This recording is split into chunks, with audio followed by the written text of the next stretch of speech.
babies and spirits come from. Like, I'm an atheist, but I do sort of have a science fiction element to my thinking, and sometimes I'm just like, imagine just being whisked into life and you're just there with another naked baby and you're just like, oh my God.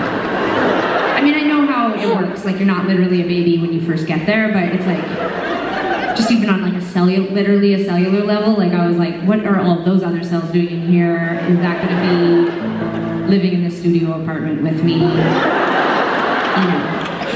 And I just, yeah, I do like that joke because it's the way that I sort of offset probably what was an extremely distressing time for me in having to make room for like a place where it's really only natural for one baby to grow. I was forced to, I mean, we were essentially rationing. Like, anyways, not my current therapist, but a therapist I once had told me that I said, you know, like I sometimes have difficulty staying in relationships for a long period of time, and I just have all these like things, you know, that I really struggle with. And she was like, yeah, because you're a twin, like no wonder you have spatial issues. And I was like, you are the first person that's ever realized me. And I'm actually dating a twin, and she and I both feel extremely guarded about our physical space, and I think it's because both of us had more high needs demanding siblings in the womb with us. Like it's like the memoir's writing itself. Like Tegan came out a little bit, like there was she was definitely like struggling, you know, when she got out of the womb, and that I know it sounds like, oh no, poor Tegan, but like, what about me? Like, I was stuck in there with a sick person. And literally could do nothing about it except be like, I know, it's so, we have to cook in here a little longer and then we'll come out and they'll figure it all out. It doesn't seem life-threatening, but you know, it was still stressful. And yeah, I mean, what about my needs? You know, I didn't get a lot of my needs met in there because Tegan probably was hogging everything, and then she also got the cool name, you know, like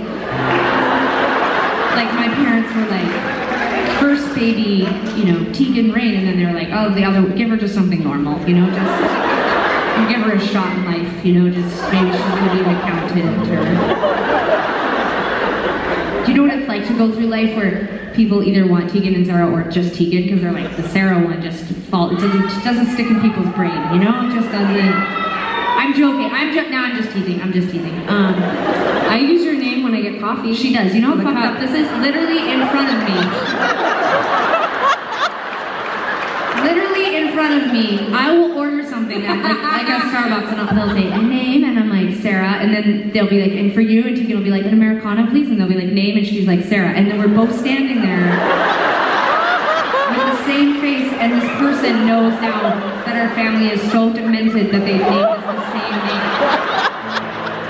But my new thing is, by the way, actually, typically, I'll just say under her name, but it does bring me, I'm finding a lot of the things that I get joy out of in life, and just similar to the pics, I do get a lot of joy out of being in front of her in a coffee line, and they say, name to the cup, and I say, Sara, and then Sara walks up and it's, tall Americano, please, and they're like, name, and she's like, sometimes I say Tegan. Yeah, it's like, there's nothing wrong with forces her to make a really big decision in life. Is she gonna be Tegan and have her name spelled wrong in big giant black capital letters on the cup, or is she going to just say Sara as well?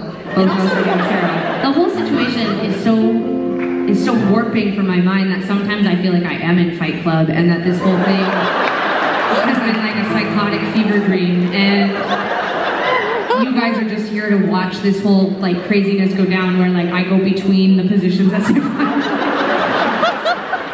just like, it's possible. I mean, we've sustained a career for like 19 years. Maybe this is the ingredient we're always like, how? And then it's because of this. It's like, you're just one of us. You're both of us. You know, I think we're always creative thinkers. I think that all the acid we did in high school didn't help, but I think, don't listen to her.